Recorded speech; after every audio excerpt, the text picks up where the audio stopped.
प्यारे साथियों, आप सभी का स्वागत करता हूं अपने एमआरएस स्टडी परिवार में। तो डियर, आज की इस वीडियो में मैं यहां पे बात करने वाला हूं इंट्रोडक्शन ऑफ सिविल इंजीनियरिंग या इंट्रोडक्शन टू सिविल इंजीनियरिंग। ये जो सब्जेक्ट्स है ये आपके थर्ड सेमेस्टर के लिए एक इम्पॉर्टेंट सब्जेक्ट के तौर पे निकल कर आता है और ये पेपर आपके लिए जो है इम्पॉर्टेंट भी है। तो यहाँ पे हमारा जो पहला मॉड्यूल है वो कहता है बेसिक अंडरस्टैंडिंग, आपको जानना है सिविल इंजीनियरिंग के बारे में। तो आई होप कि आपने जो सिलेबस है वो आपने देख लिया है।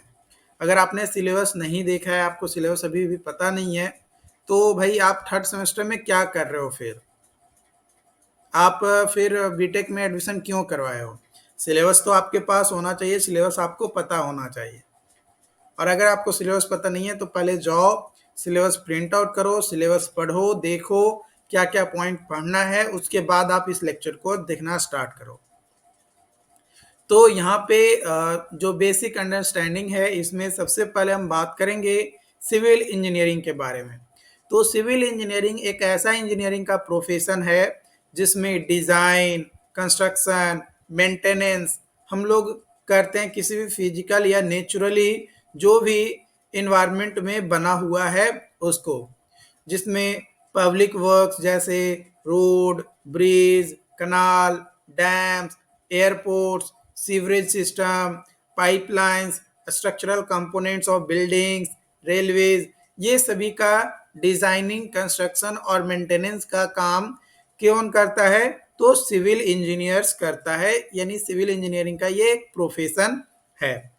सिविल इंजीनियरिंग का एप्लीकेशन फिजिकल और साइंटिफिक प्रिंसिपल्स जैसे प्रॉब्लम को सॉल्व करने के लिए भी किया जाता है। जैसे सोसाइटी और हिस्ट्री में क्या क्या चीज़ें आपकी हुई हैं और उसको किस तरीके से रिलेट किया जा सकता है, उसको रिलेट करते हुए, एडवांस फिजिक्स को समझते हुए, मैथमेटिक्स की हिस्ट्री को समझते हुए उसको अलग तरीके से सॉल्व किया जाना एक सिविल इंजीनियरिंग का प्रोफेशन का एक पार्ट होता है। कोई भी चीज़ है, जैसे मानकर चलो कि आपको एक बिल्डिंग बनाना है, तो हिस्ट्री में देखेंगे कि इस तरीके का कोई बिल्डिंग बना है क्या? अगर बना है तो वो कैसे बना था, क्या क्या कंपोनेंट उसमें लगे थे, क्या उस कंपोनेंट का हम रीयूज कर सकते हैं? अगर रीयूज कर सकते हैं तब तो ठीक है, उसका रीयूज करके हम उसको बनाएंगे। और अगर रीयूज नहीं कर सकते हैं तो उसी मटेरियल के जैसा मिलता जुलता मटेरियल कौन कौन से कंपोनेंट हम मिलाएंगे तो वो बनेगा। तो ये तमाम चीज़ें आपको जो है करना रहता है। लेकिन ये सब तमाम चीज़ें होता कैसे है? क्या सिविल इंजीनियरिंग का एक छोटा सा फील्ड है? नहीं, वास्ट फील्ड है, मतलब वाइड फील्ड है। कोई लैब में काम कर रहा है, कोई फील्ड में काम कर रहा है, कोई रिसर्च में काम कर रहा है, तो हर किसी का काम अलग अलग हो सकता है, लेकिन पूरे के पूरे सिविल इंजीनियर्स ही होते हैं। सिविल इंजीनियरिंग इंफ्रास्ट्रक्चर सिस्टम में जैसे आपका electric power, transportation, oil and gas, water, waste water and collections और बिल्डिंग्स, जो कि अर्बन और रूरल कम्युनिटीज को हेल्प करता है ना। ह्यूमन एक्टिविटीज का सपोर्ट चाहिए मैनेजमेंट और एनालिसिस और डिजाइन के लिए, तो ये भी सिविल इंजीनियर का काम है। सिविल इंजीनियर सोसाइटीज के पर्सपेक्टिव में या सोसाइटी इंफ्रास्ट्रक्चर में बात किया जाए तो रोड, डैम, कनाल, ब्रिज आता है। सिविल इंफ्रास्ट्रक्चर सिस्टम बिल्डिंग, अगर फील्ड की बात किया जाए जो कि एक्सटेंडेड है आपका ट्रेडिशनल सिविल इंजीनियर एरिया से। देखो इसमें क्या होता है, सबसे पहले आपका सर्वेइंग होता है जिसमें लैंड का सर्वे करते हैं बेसिकली, है ना। सर्वेइंग में बेसिकली लैंड का सर्वे करते हैं कि भाई लैंड, जमीन हमें कहाँ पे मिला है।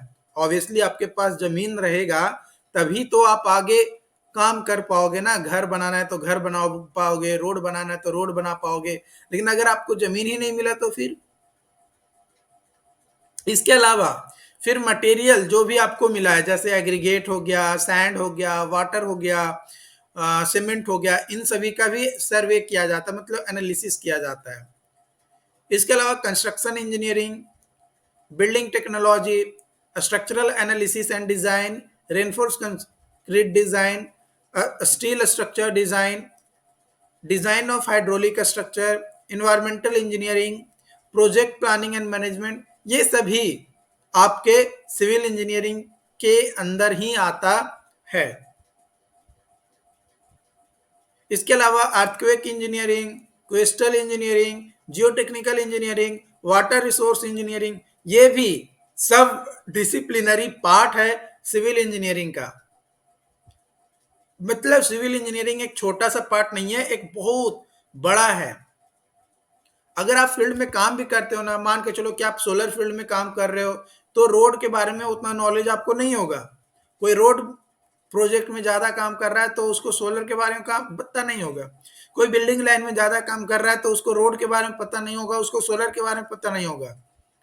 कोई अगर ब्रिज में काम कर रहा है तो कोई जरूरी नहीं है कि उसको रोड के बारे में पूरा पूरा जानकारी हो ही।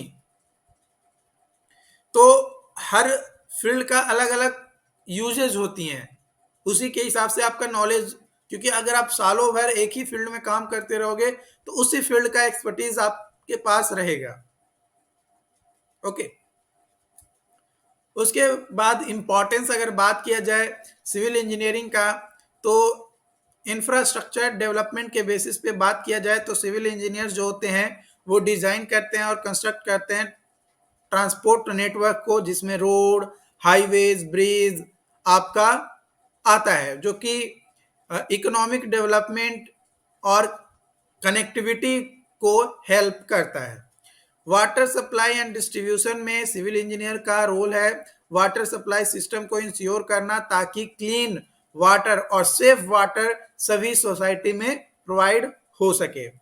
इसके अलावा सैनिटेशन एंड वेस्ट मैनेजमेंट के बेसिस पे देखें तो public health and environmental sustainability और वेस्ट वाटर को कहाँ पे डिस्पोज करना है, सीवेज ट्रीटमेंट किस तरीके से करना है, उसका डिजाइन और इम्प्लीमेंटेशन सिविल इंजीनियरिंग के हाथ में ही होता है। सिविल इंजीनियर ही ये करता है, कोई और नहीं आके करता है। इसके अलावा सिविल इंजीनियर जो है प्लानिंग करता है डेवलपमेंट सिटीज के, कि किस तरीके से लैंड का यूज कर सके, जोन बना सके, ताकि इन्वायरमेंट पे ज्यादा इम्पैक्ट ना बने, यानी इको फ्रेंडली हमारा सोसाइटी या सिटीज हमारा बना रहे। इसके अलावा जो पॉपुलेशन ग्रो हो रहा है उसको कैसे कंट्रोल किया जा सकता है, अगर उस ग्रो के क्या रेशियो है, उस रेशियो के हिसाब से हमें कितना ज्यादा जो है अर्बन प्लानिंग करने की जरूरत पड़ेगी, वो भी सिविल इंजीनियर का ही काम है। मतलब एस्टिमेट निकालना कि कितना पॉपुलेशन हमारा बढ़ रहा है। स्ट्रक्चरल इंजीनियरिंग के बिहाफ पे अगर बात किया जाए तो सिविल इंजीनियर डिजाइन करता है और एनालाइज करता है स्ट्रक्चर को, जैसे बिल्डिंग्स, ब्रिज, डैम, टावर्स, ताकि सेफ और ड्यूरेबल हो सके। जो भी आईएस कोड में डाटा दिया गया है, जो भी पॉइंट कही गई है, उसको मैच करना चाहिए, ताकि लॉन्ग टर्म तक जो भी स्ट्रक्चर आप बनाएं वो चल सके। इन्वायरमेंटल इंजीनियरिंग के पर्सपेक्टिव में देखें तो सिविल इंजीनियर एड्रेस करता है इन्वायरमेंटल चैलेंजेस जो भी आती हैं, जैसे air pollution, water pollution, waste management, इन सभी को प्रॉपर तरीके से कंट्रोल करना एक सिविल इंजीनियर का ही काम होता है।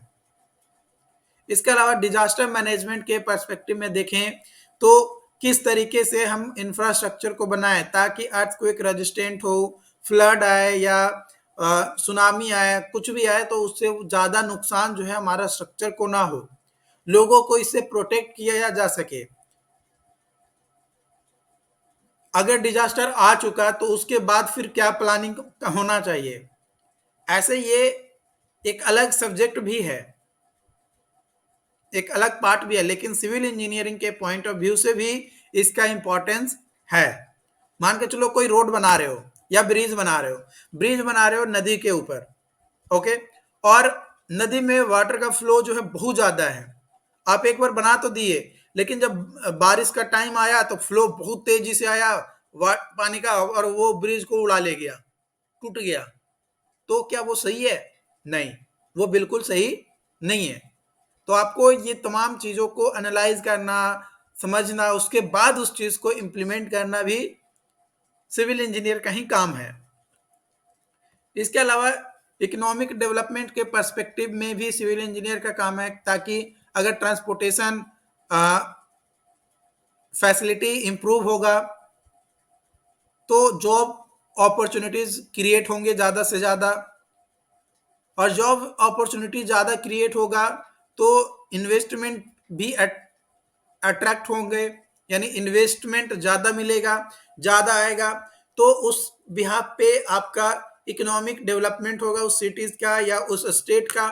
तो ये भी एक सिविल इंजीनियर का ही काम है। इसके अलावा सिविल इंजीनियर्स कई बार नए नए सर्चेज भी करते हैं, रिसर्च करते हैं, जैसे smart infrastructure, sustainable materials, advance construction techniques, ताकि जो काम लंबे टाइम में हो रहा है उसको कम से कम टाइम में पूरा किया जा सके, जो 10 घंटे में काम हो रहा है उसको 2 घंटे में करके निपटाया जा सके। ये तमाम टेक्नोलॉजीज के एडवांसमेंट की खोज भी एक सिविल इंजीनियर का काम है, वो खोजते रहते हैं।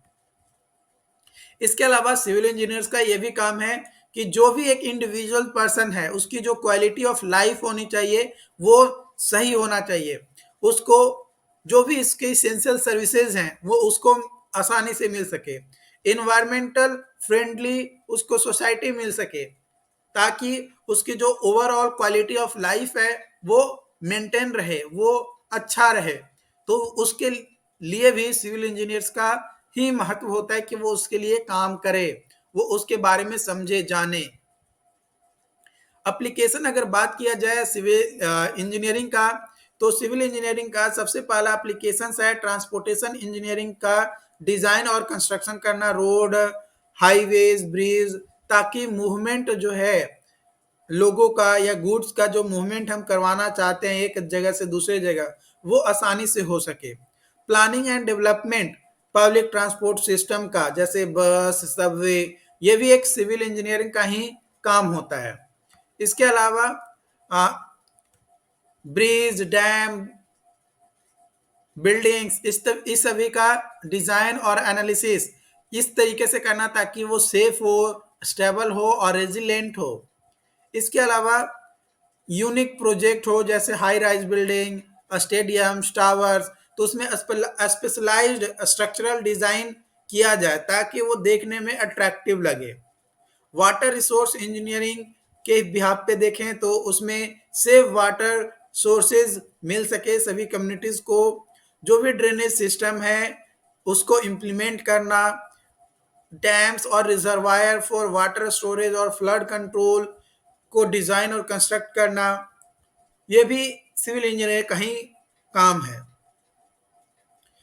जियो टेक्निकल, जैसे सॉइल की कौन सी प्रॉपर्टीज है, उस अगर सॉइल हमारा ब्लैक सॉइल, कॉटन सॉइल है तो कौन सा बिल्डिंग बना सकते हैं, कितने हाई तक बिल्डिंग बना सकते हैं, किस एरिया में किस तरीके का सॉइल मिल रहा है तो उसका यूज हम कैसे कर सकते हैं, कौन कौन से स्ट्रक्चर्स हम बना सकते हैं, अगर कोई स्ट्रक्चर बनाए तो वो कहीं इन्वायरमेंट को हार्म तो नहीं करेगा, कहीं उससे वाटर पॉल्यूशन तो नहीं हो रहा है, एयर पॉल्यूशन तो नहीं होगा, वेस्ट वाटर का कैसे मैनेजमेंट कर सकते हैं, सॉलिड वेस्ट है तो उसको मैनेजमेंट कैसे कर सकते हैं, ये तमाम काम जो है सिविल इंजीनियर का ही होता है।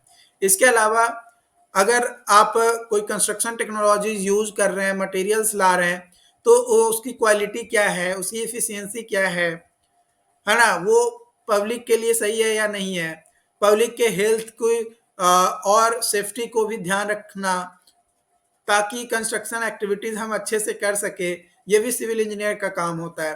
अर्बन अर्बन में डेवलपमेंट करना, है ना, ग्रोथ लाना, लैंड का प्रॉपर यूज करना, पॉपुलेशन ग्रोथ को सपोर्ट करते हुए ओवरऑल अर्बन एनवायरनमेंट की प्लानिंग करना, ये भी सिविल इंजीनियर का काम होता है। इसके अलावा सिविल इंजीनियर का काम होता है कि जो भी आप स्ट्रक्चर बना रहे हैं वो सीस्मिक फोर्स के रजिस्ट करे, यानी अर्थक्वेक को रजिस्ट करे। ऐसा ना हो कि अर्थक्वेक आया और वो डैमेज हो जाए, नहीं, हम कोशिश करते हैं कि जो भी स्ट्रक्चर बनाए वो कम से कम डैमेज हो अगर अर्थक्वेक आ रहा है हमारा तब। इसके अलावा कई सारे एक्स्ट्रा खोज करना, जैसे बिल्डिंग इंफॉर्मेशन मॉडलिंग, ताकि हम डिजाइन और कंस्ट्रक्शन प्रोसेस जो है आसानी से और कम टाइम में कर सकें। Smart grid, intelligent transportation system, smart building, इन सभी को भी यूज करना। इसके अलावा और भी कई सारे टेक्नोलॉजीज आते हैं जैसे सर्वेइंग में, मॉनिटरिंग में, मेंटेनेंस में।